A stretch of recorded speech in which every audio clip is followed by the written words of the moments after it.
Hello everyone, welcome back to my channel.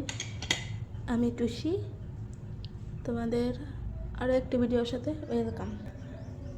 তো hi everyone, তো এখানে বানাচ্ছি আলুর পকোড়া। আজকে তো দেখতেই পেলে ভাত ডাল ওদিকে কমপ্লিট, আর এদিকে আলুর পকোড়া অর্ধেকটা ভাজা হয়ে গেছে, আর কিছুটা এখন ভাজছি। তো আমার এই ভিডিওগুলো তোমাদের কেমন লাগে প্লিজ কমেন্ট করে জানিও, আর সাথে প্লিজ চ্যানেলটিকে সাবস্ক্রাইব করে আমার পাশে থেকো, এইটুকুই বলবো। অনেক ছোট ছোট আশা স্বপ্ন আছে, সেগুলো তোমাদের সাথে নিয়ে করতে চাই, প্লিজ আমার সাথে থেকো। আর এই যে তোমাদের সাথে অনেক কথা বলে ফেললাম, যে একটা একটা করে ভেজে নিচ্ছি।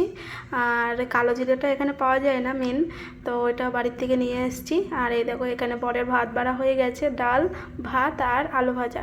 তো এখানে বর কী ধুচ্ছে, এখানে কিছুতে ধুচ্ছিল, সেটা আর দেখালাম না। যাই হোক, আমি এখানে রেডি হয়ে নিয়েছি, আর ওদিকে বর গেছে বরফ আনতে আর কি। তো চলো যাওয়া যাক। আজকে স্নান করে নি সকালবেলা, মানে নাইটিটা ছেড়ে রান্না টান্না করে তারপরে সব কিছু গুছিয়ে নিলাম। আর স্নান করে নিয়ে একটাই যে পরে মাথাটা মানে ধোবো আর কি। চলো পরে কথা বলছি। এখনও এডিট করা হয়নি, এডিট করবো তারপরে ভিডিও পোস্ট করব। আর এখন থেকে 12টা সাড়ে 12টার মধ্যে ব্লগ আপলোড হয়ে যাবে, তোমরা প্লিজ দেখো, আর চ্যানেলটাকে সাবস্ক্রাইব করে আমার পাশে। এই যে এদিকে আমি রেডি হয়ে চলে এসেছি, আর বাইরে এসে দেখছি বর আইস নিয়ে চলে এসছে। আইসটা মানে আমাদের জুসে লাগে আর কি, তো ওই জন্য মেহেন্দি আনা।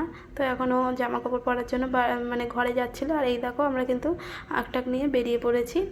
আর এই মানে এই সকালটার দিকে টাইমটাও যে এত পরিমাণে যায় কি বলবো, কিছু আর বলার নেই আর কি।